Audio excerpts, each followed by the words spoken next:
Hi, I'm Melanie, and I'm going to be doing an article over children's development and play. The impact of pretend play on children's development, or a few of the evidence, is a research study done by many people. We have Willard, Lerner, Hopkins, Dorr, Smith, and Palmgeist.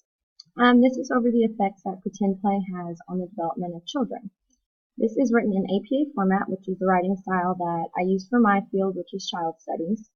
To start off, there is always an abstract that is going to be used in this form of writing.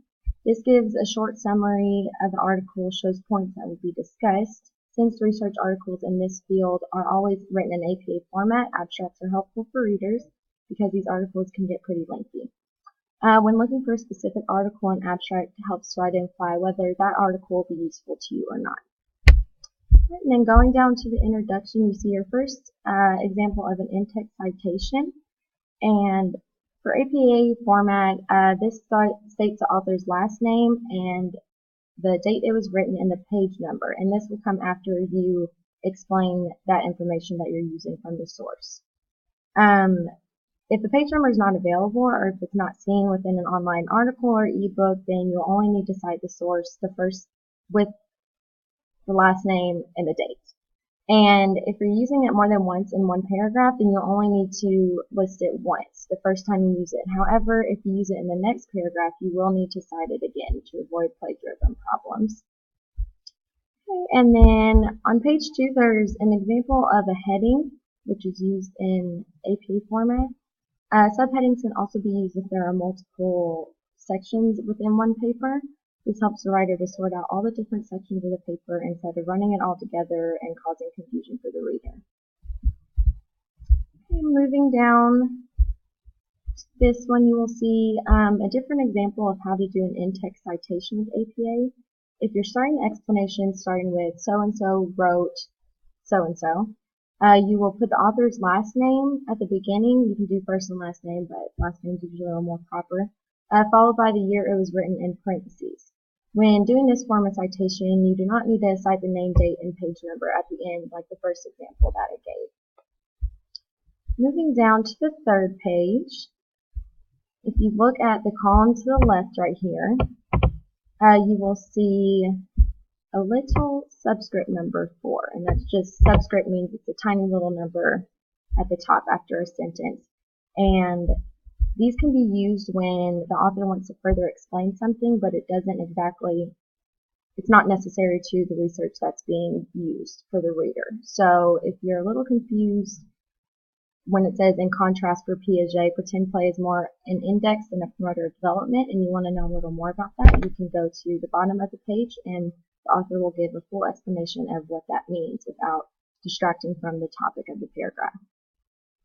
As the article continues, okay, right here, as it continues, you may notice that formality is very important, and there's just a certain way of writing that they do in APA, which is very evident in this article, which is why it's a really good research article. With APA style, the reader needs to make sure there's no slang or conversational terms used. For example, this sentence says, quite mild, and that's a lot better than just saying these results aren't good with the hypothesis. It's just much more formal and has a better vocabulary for the reader. Okay. On page 8, you will see this part right here. It says summary, and this part you may get confused with the conclusion, and you just need to make sure that those are completely separate in an APA style format. And there could be many points where you see a summary, and that is just when they're summarizing the research or the topic that they found in that specific section of the paper. The conclusion will be at the very end of the paper and will wrap everything up that was within the whole article. And then in this next column, this is an example of a subheading, just like the summary one we just saw. Since there are multiple topics within this paper, subheadings were used to separate those and just not confuse the reader. Since this one was kind of lengthy, they had a lot of different subheadings, and it is tabbed over in bold, just like you're starting the beginning of a sentence, followed by a period, and then you will start the beginning of that paragraph. Okay, and then we're going to go down to page 11. where we find there's an example of the point of view that is used. This is third person point of view. This helps add to the formality of the paper while keeping the reader focused. If the first person point of view is used, the reader may start to think the article is about that author or think it's very personal rather than informational or research purposes. Down a little bit more.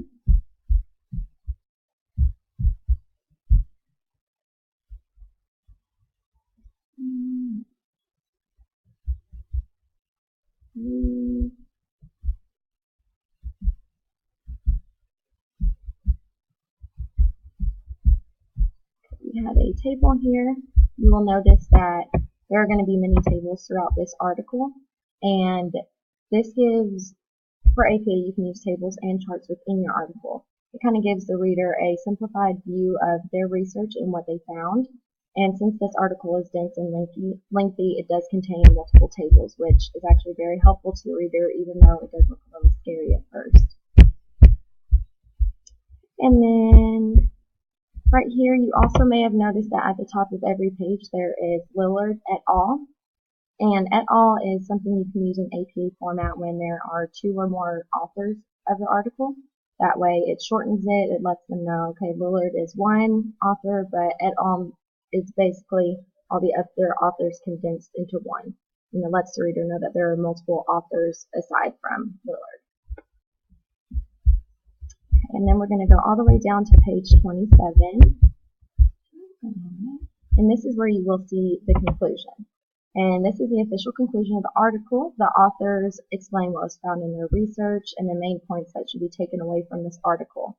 And all the data, it's kind of just a summary that it's not something you should automatically go to if you're figuring out what the article is about, since there's so much more information in it, but it lets you know their findings and how it supported their hypothesis. Okay, and then the reference page, the first line of every reference should not be tabbed, but the one after it should be. And they are going to be in alphabetical order, sorted by last name. And if they're found online, you do need to include the DOI, which should be located on any of the pages that you're looking at if it's online. Overall, this is a great example of APA style. Within my field of child studies, this is very helpful because it gives clear information to the reader, expresses key elements of research, and offers full disclosure of knowledge with no distractions. Thank you.